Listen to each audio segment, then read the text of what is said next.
She thought she was just doing her job. The manager told her not to waste her time on the cheap customers in the corner. But Eleanor didn't listen. She saw a man struggling to be understood in a world that refused to hear him. What she didn't know was that the quiet man in the tattered coat wasn't just a hungry patron, and the man sitting across from him wasn't just a friend. In the next 10 minutes, a simple gesture of sign language would cost a cruel manager his career, change the future of a global empire, and leave a billionaire CEO absolutely stunned. This is the story of how kindness became the ultimate currency. The dinner rush at L'Obsidienne was not for the faint of heart. It was a theatre of cruelty disguised as fine dining, perched on the 45th floor of a Manhattan skyscraper overlooking Central Park.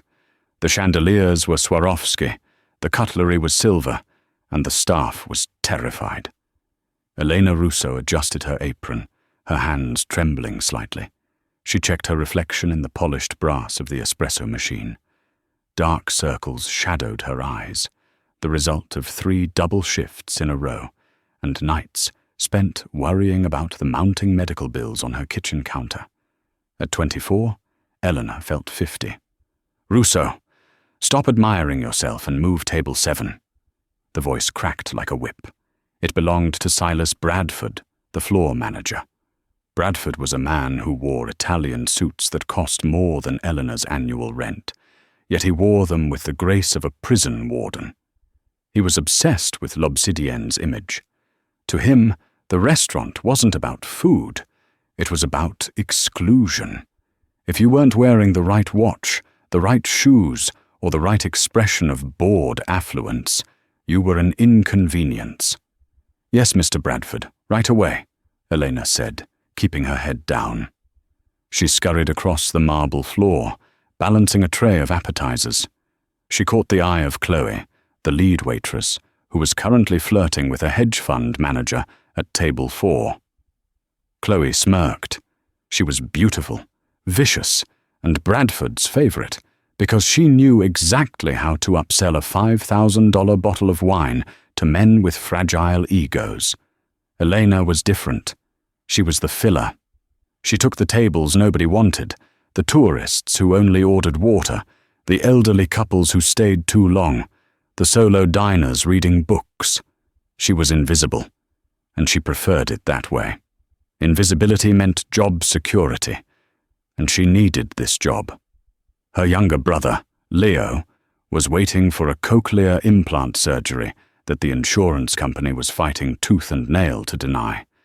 Every tip, every dime went into the Leo fund. At 8:15 p.m., the glass doors revolved. The hostess, a girl named Tara, who was terrified of making eye contact with anyone earning less than 7 figures, stiffened. 2 men walked in. They were an odd pair. The younger one was tall, broad-shouldered, and dressed in a suit that was understated but clearly bespoke.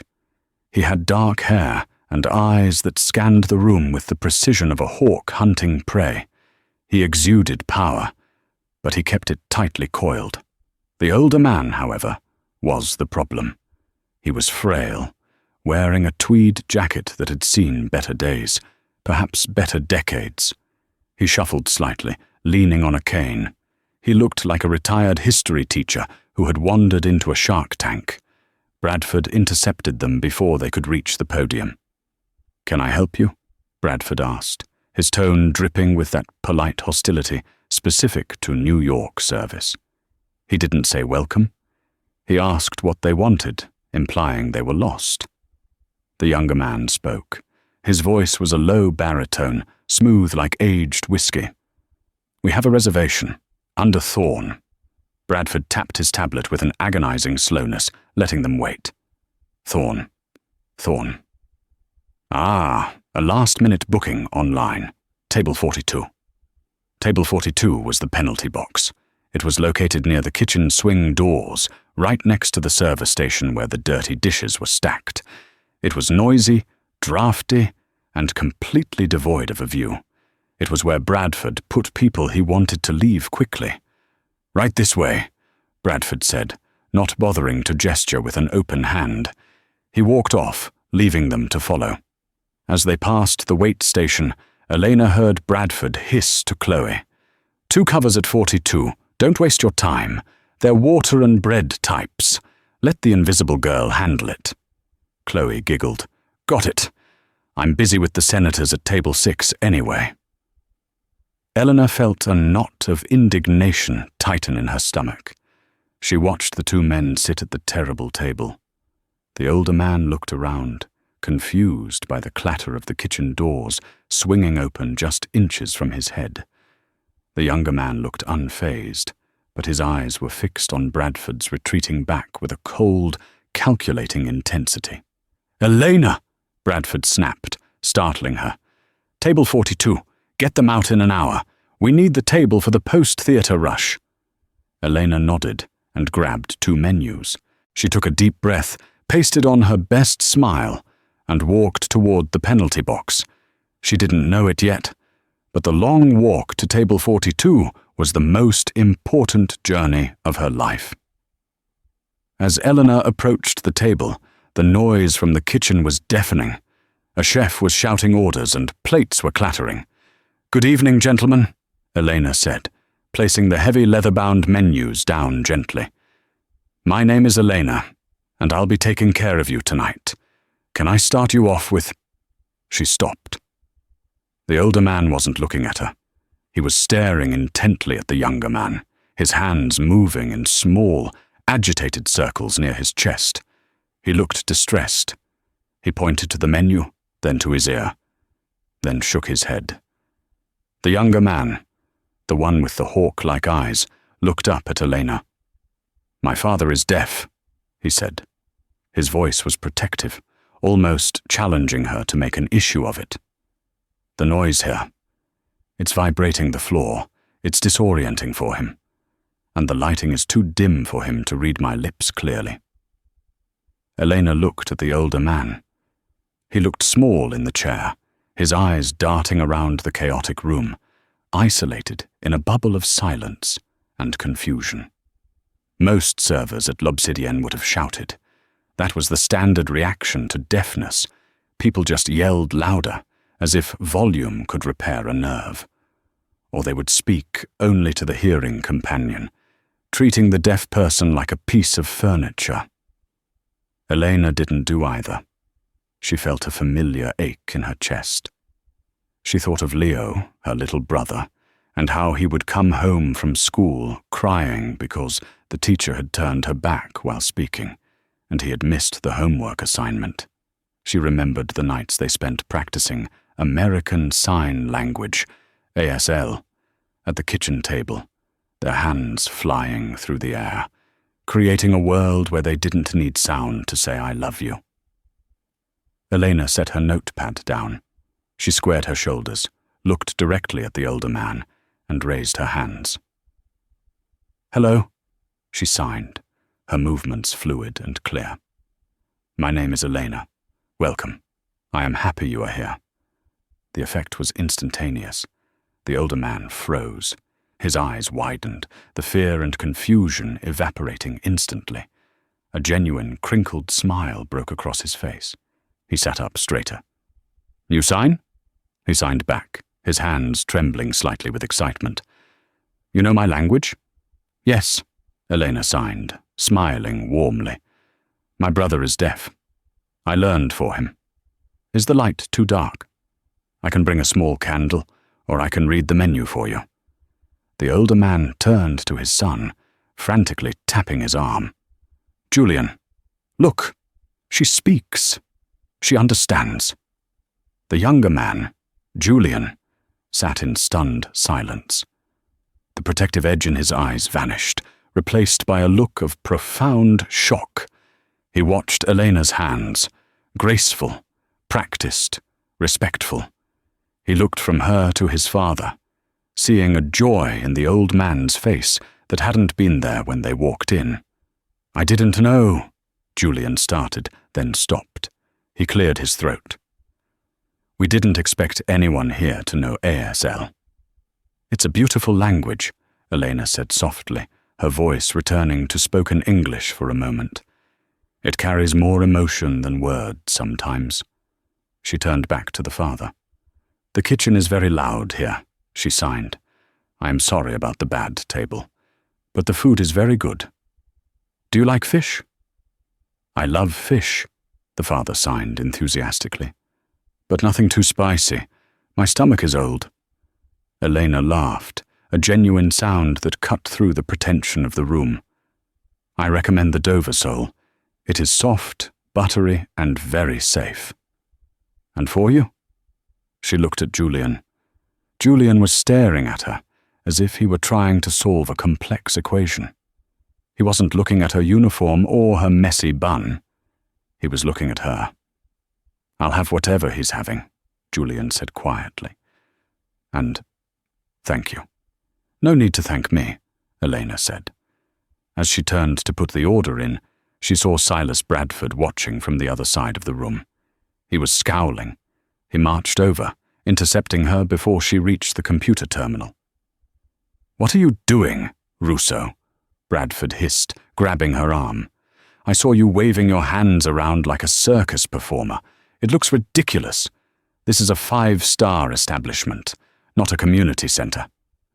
The guest is deaf, Mr. Bradford, Elena said, pulling her arm away. I was taking his order in sign language. He couldn't understand otherwise. Bradford rolled his eyes. I don't care if he's the Pope. Stop the theatrics. It disturbs the other guests. Just point at the menu and get it over with. And hurry up. I want that table turned in 40 minutes. They're barely ordering any wine, are they? They ordered the Dover sole, Elena defended. That's $60 a plate. Peanuts, Bradford spat. Just drop the food and give them the check. Don't let me see you signing again. Elena felt the sting of tears, but she swallowed them down. She nodded and went to the kitchen. When she returned with the appetizers, she tried to be discreet. She placed the plates down, but when she looked at the father, he was beaming at her, waiting to converse. He lifted his hands. Is this the bread you make here? Elena couldn't help herself. She couldn't ignore him. It went against every fiber of her humanity. She checked for Bradford. He was busy berating a busboy. Yes, she signed quickly, keeping her hands low near the table so Bradford wouldn't see. It has rosemary and sea salt. Be careful, it is hot. The father clapped his hands, silently, the sign for applause or joy in the deaf community. Julian watched this secret rebellion. He noticed how Eleanor checked the room for her manager before signing. He noticed the fear in her eyes, warring with her kindness. He saw the frayed hem of her apron and the tired slump of her shoulders when she thought no one was looking. Your manager, Julian said, his voice dropping to a low, dangerous rumble. He doesn't like you doing that, does he? Elena froze. She looked at Julian. There was something terrifyingly perceptive about him. Mr. Bradford is very particular about the atmosphere, Elena said diplomatically. He prefers traditional service. Is that what they call bigotry these days? Traditional service? Julian asked, picking up his wine glass. He swirled the water. They hadn't ordered wine. Tell me, Elena, how long have you worked here? 2 years, she whispered. And do they treat you well? Elena hesitated. She needed this job. She couldn't risk bad-mouthing the boss to a customer, even a nice one. I'm grateful to have a job, sir. The medical benefits are important for my family. Julian nodded slowly. He didn't press her. He reached into his jacket pocket and pulled out a phone. It wasn't a standard smart phone. It was a Vertu, one of those incredibly expensive devices used by the ultra-rich, though it looked outdated to the untrained eye. He typed a short message and placed it face down. Eat, Papa, Julian signed to his father. The food is here. The meal proceeded. Elena checked on them as much as she dared, sneaking small signs to the father, making him feel welcome. For the first time all night, the penalty box table was the happiest one in the restaurant. The father was laughing, dipping his bread, feeling human again. But the peace couldn't last. As Eleanor was clearing the appetizer plates, Chloe breezed past with a tray of martinis. She was walking too fast, trying to impress the table behind them. She clipped the edge of Julian's chair. The tray wobbled. A singular, sticky cosmopolitan sloshed over the rim and splashed directly onto the father's tweed jacket. "Oh!" the father cried out, startled by the cold liquid. Chloe stopped. She looked at the old man, then at the stain. Instead of apologizing, she huffed. "You should keep your elbows in," Chloe snapped. "I'm carrying heavy drinks here." She didn't offer a napkin. She didn't say sorry. She rolled her eyes and started to walk away. "Excuse me," Julian said. His voice wasn't loud, but it cut through the noise of the restaurant like a blade.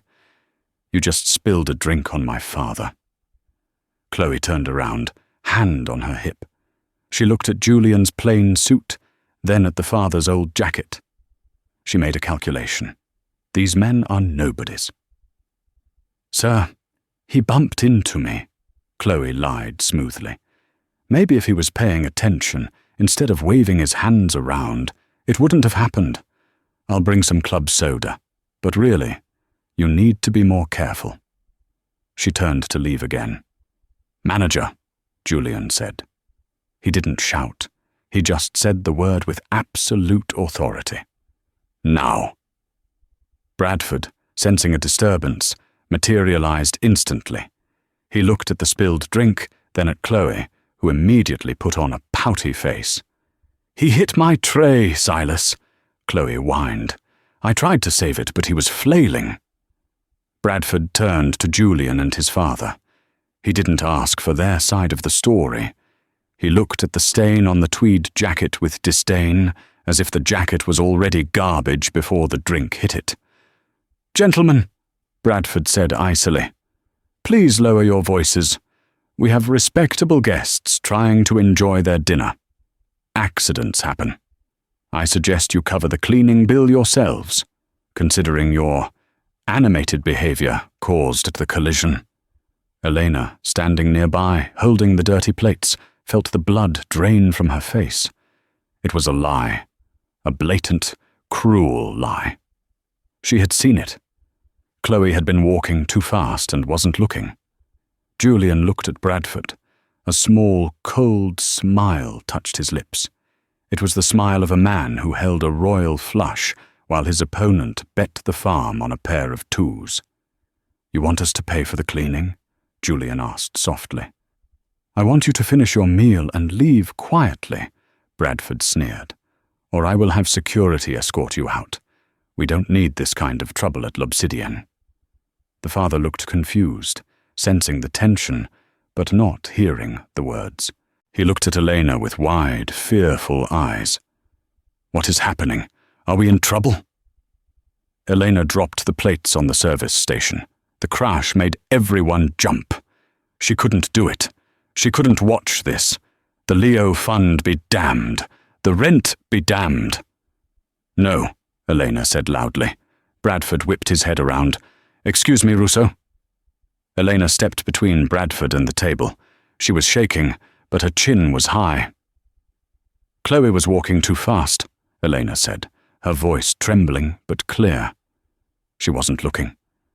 She hit the gentleman's chair. He didn't move. It was her fault.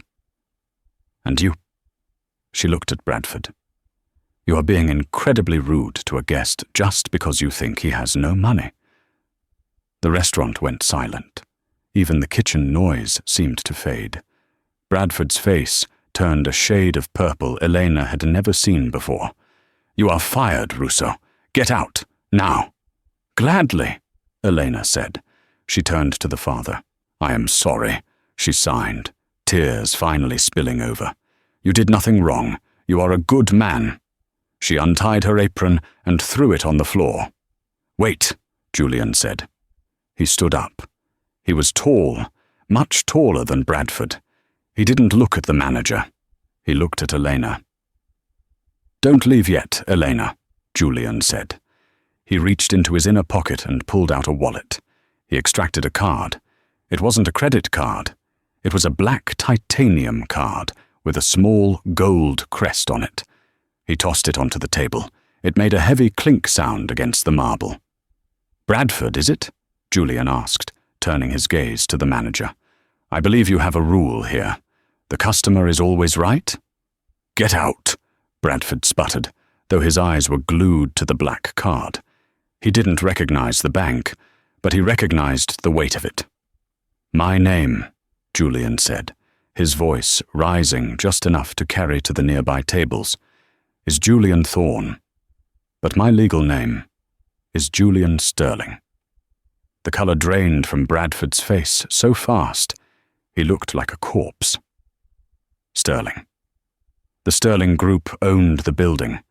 They owned the hotel chain, and crucially, they owned the parent company of L'Obsidienne. Julian Sterling was the CEO, the billionaire who was notoriously private, rarely photographed, and known for his ruthless efficiency in cutting dead weight from his companies.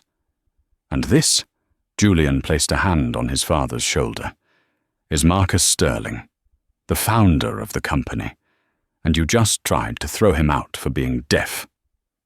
Julian pulled out his phone again. I'm not calling security, Bradford. I'm calling the board of directors. You have 5 minutes to clear your desk. The silence that befell L'Obsidienne was heavier than the crystal chandeliers hanging overhead. It wasn't the polite silence of fine dining. It was the suffocating vacuum that occurs right before a structure collapses. Silas Bradford stared at the black titanium card on the table. The name Sterling seemed to pulse in the candlelight, mocking him. His brain, usually so adept at calculating tips and table turnovers, was misfiring. He looked at Julian, the man he had sneered at, the man he had relegated to the penalty box, the man he had threatened to throw out. Julian Sterling, the CEO, the man whose signature was on the bottom of the paychecks Bradford was so proud of. Mr. Sterling. Bradford's voice was a cracked whisper, a dry leaf stepping on gravel. I had no idea. It's a pleasure to finally. He reached out a shaking hand, perhaps to shake Julian's, or perhaps to touch the card to ensure it was real. Don't, Julian said. He didn't raise his voice. He didn't have to. The single syllable was a steel wall. Julian picked up the card slowly, sliding it back into his pocket. He then turned his chair fully to face Bradford, crossing his legs with a relaxed elegance that was far more terrifying than if he had been shouting. You had no idea, Julian repeated, tasting the words. That is precisely the problem, Silas. You treated us like garbage because you thought we were poor. You judged my father by his coat and his disability. You judged me by my silence. Julian leaned forward, his hawk-like eyes drilling into the manager. Tell me, Silas, if I had walked in here wearing a $10,000 watch and demanded the best table, would you have treated my father with respect then? Would his deafness have been tolerated if it came with a heavy wallet? Bradford was sweating profusely now. The droplets were beading on his forehead, threatening to drip onto his pristine Italian lapel. Sir, please. It's a misunderstanding. We have protocols. We have an image to maintain for the brand. I was only trying to protect the Sterling reputation. You didn't protect the reputation, Julian said coldly. You incinerated it. My father founded this company on the principle of hospitality. Hospitality, Silas. That word comes from the same root as hospital. It means to take care of people, to heal them with comfort. Julian gestured to the room, to the frightened staff, and finally to Eleanor, who was still standing there, her apron on the floor, her hands clutching her skirt. This woman, Julian said, his voice softening as he looked at her, is the only person in this entire building who understands what my family's name stands for. She saw a human being struggling. You saw a nuisance." Bradford turned to Elena, his eyes pleading. He looked like a drowning man reaching for driftwood. "Russo, Elena, tell him. Tell him I'm strict but fair. Tell him we were just having a bad night. We're a team, right?" Elena looked at the man who had tormented her for 2 years, the man who had denied her time off when Leo was sick, the man who made her feel small so he could feel big. She took a deep breath. She didn't scream. She didn't curse. She just spoke the truth. "You told me to ignore them," Elena said quietly. "You called them water and bread types. You told Chloe not to waste her time, and when Chloe spilled that drink, you lied. You saw it happen, and you lied to protect the restaurant's ego." Bradford flinched as if he'd been slapped. Julian nodded. He pulled out his phone again. "The board is currently in a late-night session in Tokyo. I'm going to patch you through. I want you to explain to them why the founder of the company was forced to sit next to the garbage disposal." "No, please," Bradford gasped, his dignity completely gone. "I have a mortgage. You have 5 minutes to leave the premises." Julian cut him off. "If you are still here in 6 minutes, I will have you arrested for trespassing. And Silas? You will not receive a severance package. You were terminated for cause. Gross misconduct and discrimination." Bradford stood there, trembling. He looked around the room, hoping for an ally. But the other waiters were looking down, hiding smirks. The customers were watching with rapt attention. He was alone. With a choked sob, the manager turned and ran. He didn't walk. He ran toward the exit, the revolving doors spinning wildly as he vanished into the night. The restaurant was deadly silent. Then Julian turned his gaze to Chloe. The beautiful waitress was frozen near the service station, the tray of martinis still in her hand. Her face was pale beneath her makeup. She had watched the most powerful man in the building be eviscerated in under 3 minutes. "And you," Julian said. Chloe forced a smile. It was brittle and terrifying. "Mr. Sterling, I'm so sorry. Truly. I was just stressed. The tray was heavy and—" "You spilled a drink on an 80-year-old man," Julian said, his voice flat. "And then you blamed him. And then you walked away without offering a napkin." "I was going to get club soda," Chloe cried, her voice rising in panic. "You were walking away," Julian corrected. "My father may be deaf, young lady, but I am not blind. You treated him as invisible because you didn't think he could tip you. That is a rot in your character that I cannot fix." Julian pointed to the door. "Leave. Now." Chloe looked at Elena. For a second, there was hatred in her eyes, a burning jealousy, but it was quickly extinguished by fear. She slammed the tray down on the counter, shattering 2 glasses, and stormed out, her heels clicking aggressively against the marble until she was gone. Julian let out a long breath. He rubbed his temples, the mask of the ruthless CEO, slipping just a fraction to reveal a tired son. He turned to his father. Marcus Sterling was watching him with wide, intelligent eyes. He hadn't heard the words, but he had understood the body language, the anger, the dismissal. Julian raised his hands and signed to his father. "The bad man is gone, Papa. The rude woman is gone. They will not hurt you again." Marcus nodded slowly. He looked sad but relieved. He signed back, his movements slow and shaky. "You are strong, Julian. Like your mother, but the girl, the kind girl, is she okay?" Julian turned to Eleanor. She was still standing in the middle of the floor, trembling. The adrenaline was wearing off, and the reality was setting in. She had just lost her job, or had she? The owner was here, but she had technically quit. She had thrown her apron on the floor. She felt exposed, vulnerable, and incredibly small in the center of the dining room. Julian stood up and walked over to her. He didn't encroach on her space. He stopped a few feet away, respectful of her boundaries.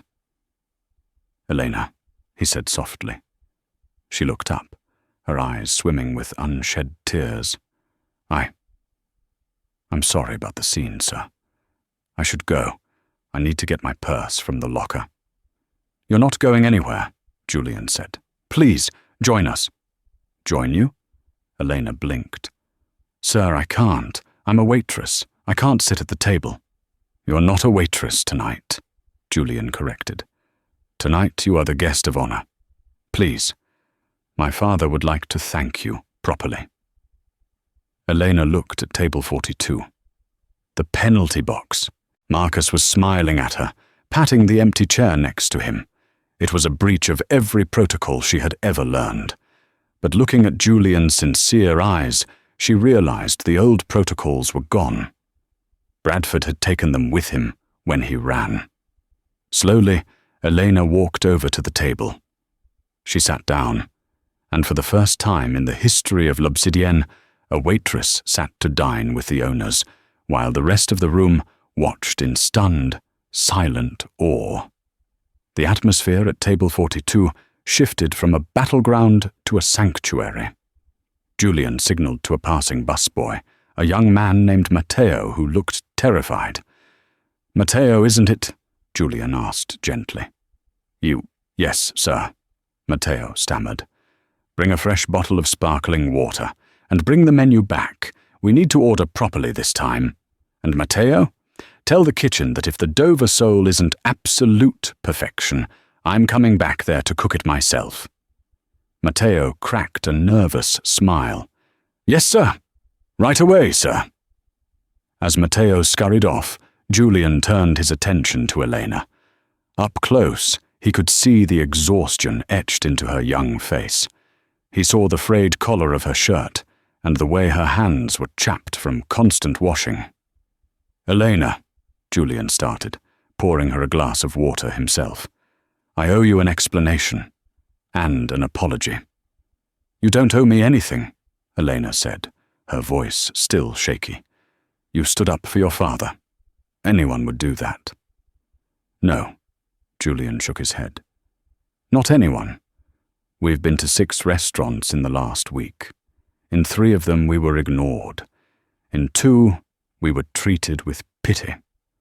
This is the first time someone treated my father like a human being who just happened to use a different language." He took a sip of water, his eyes darkening. "We call it a stress test." The board had heard rumors that the culture at L'Obsidienne had become toxic.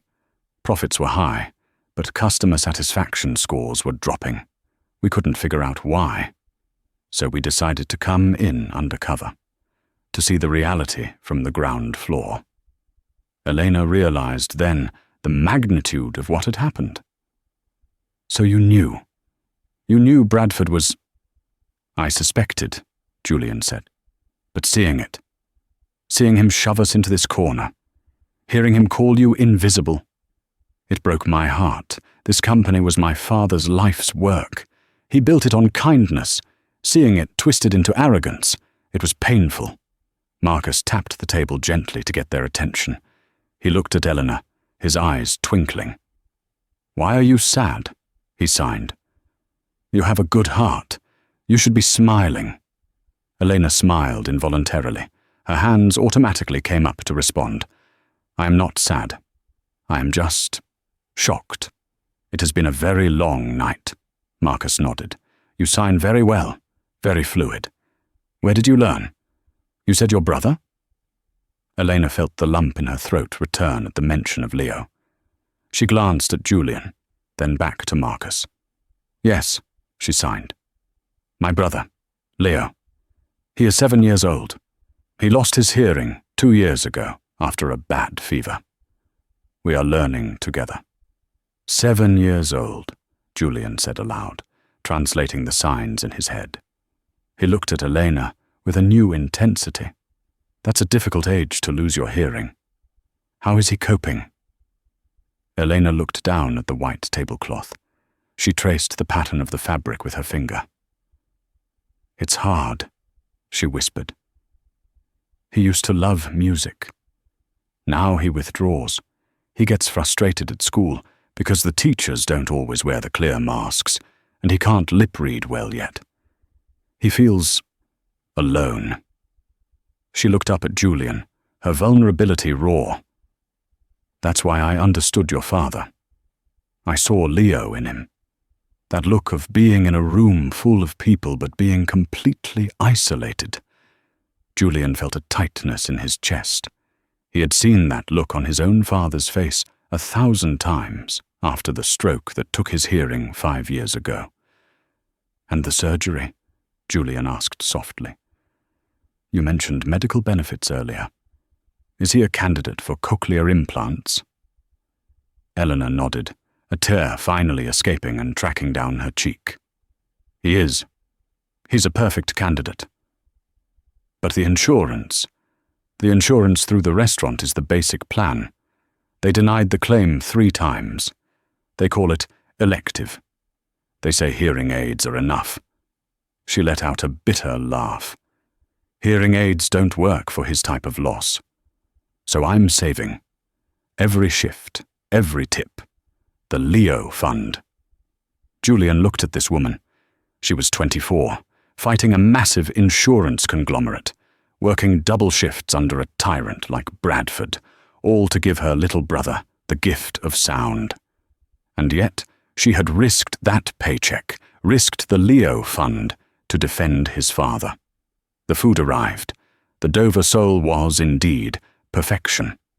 The smell of butter and lemon filled the air. They ate in a comfortable rhythm. Elena signed descriptions of the flavors to Marcus, who delighted in her attention. For an hour, the class divide between them vanished. They were just 3 people breaking bread. As the plates were cleared, Julian leaned back. The playful look was gone, replaced by the sharp, decisive demeanor of the CEO. Elena, Julian said, I have a question for you. Yes? Elena wiped her mouth, suddenly nervous again. Do you enjoy being a waitress? Elena hesitated. I like serving people. I like making them happy. But I don't like the way this industry treats people. The staff and the guests who aren't rich enough. Good, Julian said, because you're terrible at being a waitress. Elena's heart stopped. Excuse me? You're too attentive, Julian said, a small smile playing on his lips. You care too much. You spend too much time with the low-value tables. In a profit-driven model like Bradford's, you are a liability. Elena looked down, crushed. Was he firing her after all? However, Julian continued, leaning forward, in the Sterling model, you are exactly what we have been missing. He reached into his jacket pocket and pulled out a sleek, heavy pen. He wrote something on the back of a napkin and slid it across the table to her. It wasn't a check. It was a phone number and a title. Director of Guest Experience and Accessibility, Sterling Global.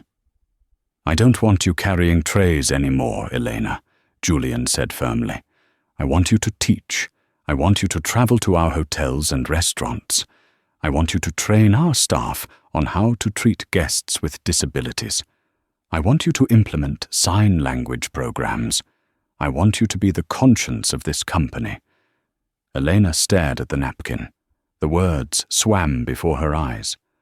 I don't have a degree for that. I'm just a waitress. You have empathy, Julian said. I can hire people with degrees. I can't hire people with a heart like yours. You stood between a billionaire manager and a deaf old man because it was the right thing to do. That is a qualification no university can give. Elena was speechless. Her hands covered her mouth. And regarding the salary, Julian added, his voice dropping to a whisper so only she could hear. It will be significantly higher than your current wages. and it comes with the Executive Platinum Healthcare package.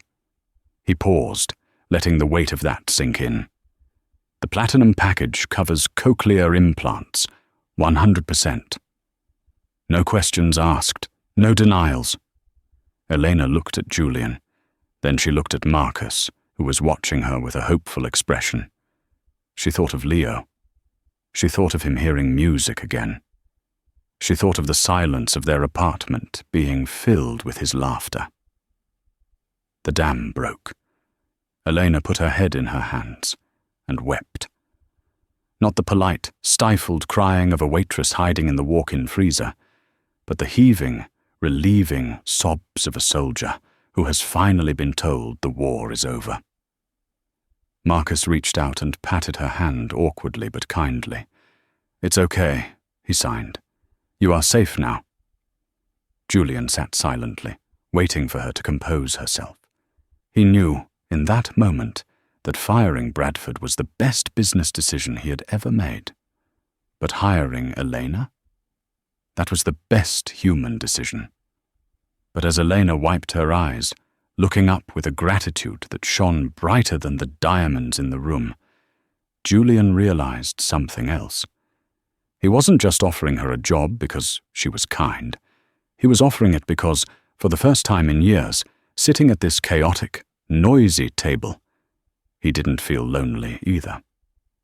"I accept," Elena whispered. "Good," Julian smiled. "Start tomorrow. But first, dessert." The transition from the chaos of L'Obsidienne to the plush, silent corridors of Sterling Global Headquarters was jarring. For the first few weeks, Elena felt like an astronaut walking on a foreign planet. Her nameplate, Eleanor Rousseau, Director of Accessibility, sat on a mahogany desk that cost more than her car. She kept waiting for someone to burst in and tell her it was all a mistake, that she needed to go back to scrubbing tables. But the mistake never came. Instead, a miracle did. 3 weeks after that fateful dinner, Elena sat in a sterile room at Mount Sinai Hospital. The fluorescent lights hummed, a sound she usually hated, but today she prayed her brother would be able to hear it. Beside her sat Leo. He was 7, small for his age, swinging his legs nervously. He was clutching a coloring book, lost in his silent world. "Nervous?" The voice came from the doorway. Elena looked up, startled. Julian Sterling stood there. He wasn't wearing his armor of a 3-piece suit. He was dressed in dark jeans and a cashmere sweater, looking disarmingly human. He held 2 cups of coffee and a juice box. "Julian," Elena breathed. "You didn't have to come. You have a board meeting at noon." "The board can wait," Julian said, walking over. He knelt next to Leo and tapped his shoulder. When Leo looked up, his eyes widened. He recognized the tall man who had visited their apartment to sign the insurance papers. Julian handed him the juice. "Fuel for the superhero," he signed. His movements were stiff but practiced. He had been taking lessons. Leo grinned, a gap-toothed smile that melted the tension in the room. "Thank you," he signed back. "I still can't believe this," Elena whispered, her hands shaking around the coffee cup. "The Platinum Plan. They approved the surgery in 24 hours. We fought them for 2 years." "Bureaucracy crumbles when you apply enough pressure," Julian said softly, taking the seat next to her. "But today isn't about paperwork. It's about magic." Dr. Aris, the audiologist, entered the room. It was activation day. The internal implant had healed. Today, the external processor would be turned on. "Okay," Dr. Aris said, hooking Leo's device to a computer. "We're going to start very low. It won't sound like speech at first. It might sound like static or beeps. Elena, keep talking to him." Elena nodded, tears already stinging her eyes. She took Leo's small hands in hers. Dr. Aris clicked a mouse. Leo froze.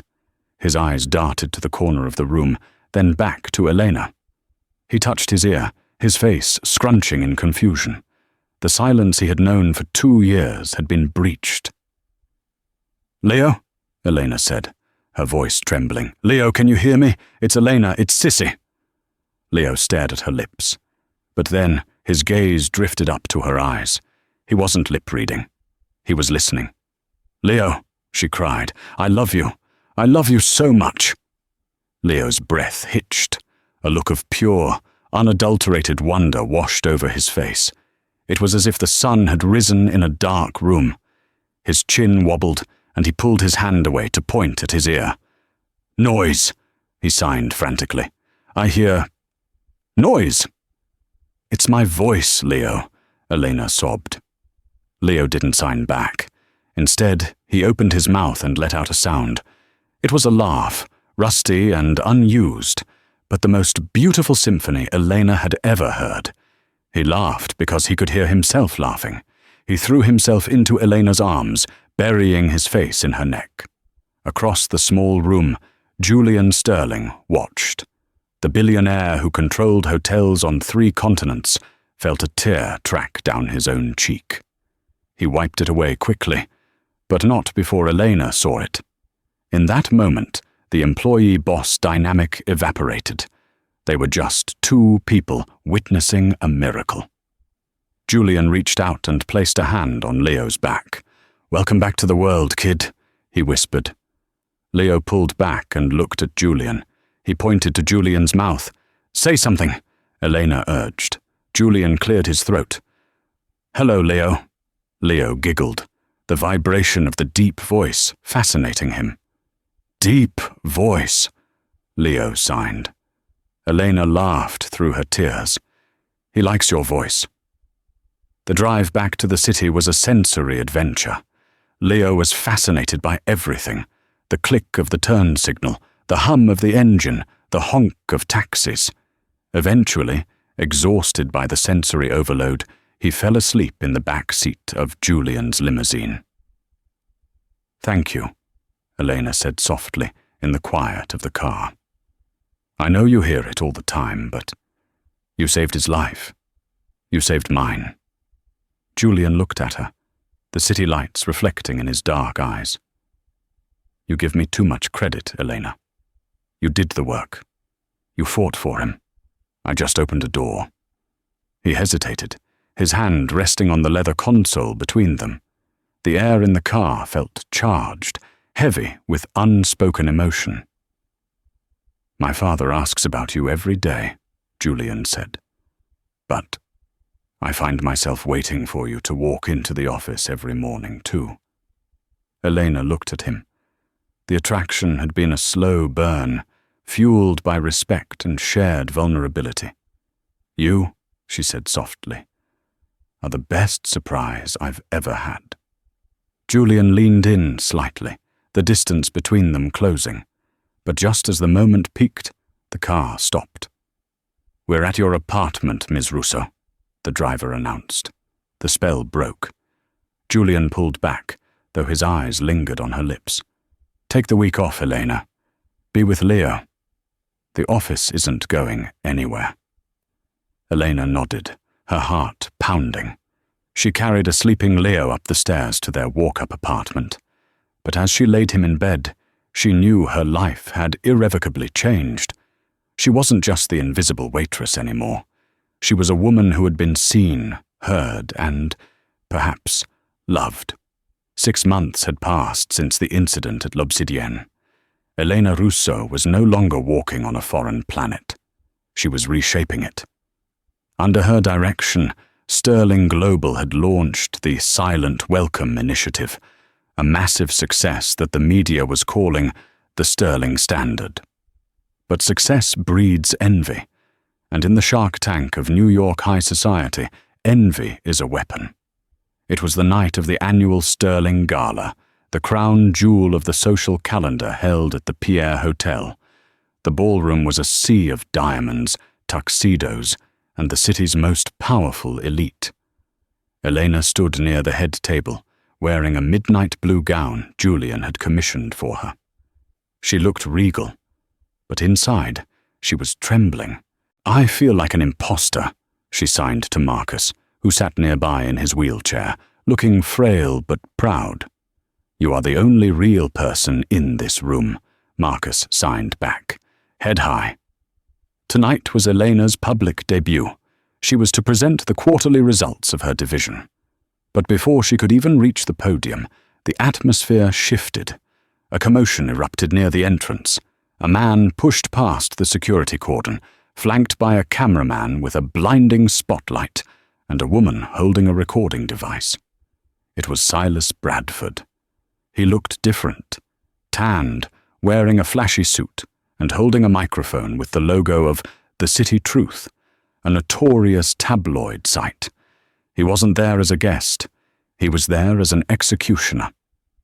"Mr. Sterling," Bradford boomed, his voice projecting over the jazz band. The music died. The room went deathly silent. And, the Cinderella of Park Avenue, Ms. Russo. Julian stood up instantly, his face turning to stone. "Silas, you're trespassing. Security. I have a press pass," Bradford shouted, holding up a badge. "I'm here to ask the hard questions, Julian. Questions your shareholders might want answered." He shoved the microphone into Elena's face, the camera lens zooming in to catch every micro-expression of fear. "Ms. Russo," Bradford sneered, his voice dripping with malice. "Is it true you have no college degree, no corporate experience? Is it true you were wiping tables 6 months ago, and now you're a director? Tell us, did you get the job because of your skills, or because of personal favors for the CEO?" The crowd gasped. Flashbulbs popped like gunfire. It was a calculated ambush designed to humiliate her on the biggest stage of her life. Bradford wanted to prove she was just the help playing dress-up. Julian stepped forward, his fists clenched, ready to physically remove the man. "One more word, Silas, and I will—" "No, Julian." Eleanor's voice was soft, but it stopped him in his tracks. She looked at Bradford. She saw the smug satisfaction in his eyes. He expected her to run. He expected her to cry. Elena stepped around the table. She stood directly in front of the camera. She didn't look angry. She looked terrifyingly calm. "Mr. Bradford," she said, her voice amplified by the room's acoustics. "You asked about my qualifications." "I did," Bradford challenged. "What qualifies a waitress to run a global division?" "You're right," Elena said, her voice steady. "I don't have an MBA. I learned about service carrying heavy trays for 12 hours a day. I learned about patience, dealing with managers who screamed at staff to feed their own egos. I learned about humanity by watching men like you treat the vulnerable like garbage." The silence in the ballroom was absolute. "You implied my department is a waste of money," Elena continued, locking eyes with him. "But the report I am releasing tomorrow shows that the Silent Welcome program has increased guest retention by 15%. We have captured $40 million in new revenue from the disability travel market. Numbers don't lie, Mr. Bradford. Only bitter men do." She took a step closer, forcing him to retreat. "I am not here because of favors. I am here because I noticed a human being you chose to ignore. True luxury isn't about gold leaf or expensive wine. True luxury is being understood.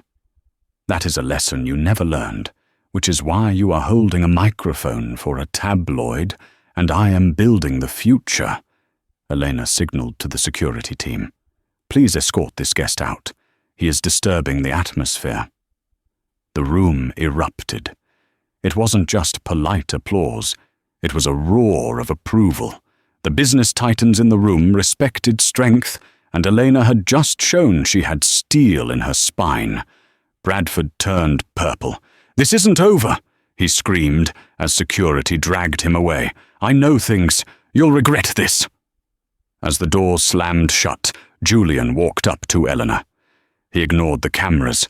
He ignored the board members. He took her face in his hands and kissed her. A kiss that sealed their bond before the entire city. That, Julian whispered against her forehead, was the best presentation in company history. The night seemed perfect, a fairy tale ending, but they didn't see the figure standing in the shadows of the mezzanine balcony. It was Chloe, the waitress who had spilled the drink that fateful night. She wasn't smiling. She was watching with cold, dead eyes, holding a phone to her ear. It didn't work, Chloe whispered into the receiver. Bradford is an idiot. He blew the public shaming. A distorted voice on the other end responded. Then we move to Plan B. We stop attacking the woman. We attack her weakness. Chloe looked down at the happy couple, her gaze shifting to the photos of Eleanor's brother, Leo, that were displayed on the presentation screen. Understood, Chloe said, a cruel smile touching her lips. The kid goes back to silence.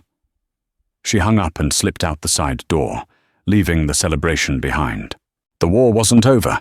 It had just turned deadly. The threat against a 7-year-old boy was the final mistake Chloe and Bradford would ever make. They underestimated one crucial fact. Elena Russo was no longer fighting alone. She had the resources of an empire behind her, and more importantly, she had the protection of a man who viewed her family as his own.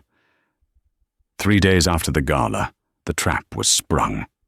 Chloe, desperate and bitter, had attempted to impersonate a nurse at Leo's school clinic, intending to tamper with his external processor to cause a malfunction.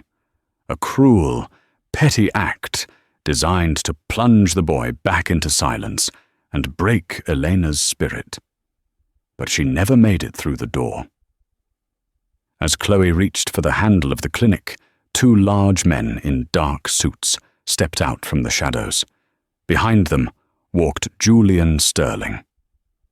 "We've been expecting you, Chloe," Julian said, his voice calm but terrifyingly cold. Chloe froze. I'm just here to pick up a nephew." "You don't have a nephew," Julian countered, holding up his phone.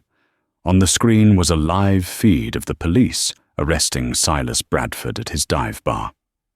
"Bradford gave you up 5 minutes ago to try and cut a deal. He told us everything about the plot to harass my family." Chloe crumbled, the flashing lights of a squad car reflected in the school windows. As she was led away in handcuffs, weeping about how it wasn't fair, Julian didn't even watch her leave. He walked into the clinic where Elena was waiting with Leo. Elena hugged Julian tightly. "Is it over?" "It's over," Julian promised, kissing the top of her head. "No one touches this family." 1 year later, L'Obsidienne was closed for a private event. The restaurant had changed. The lighting was better.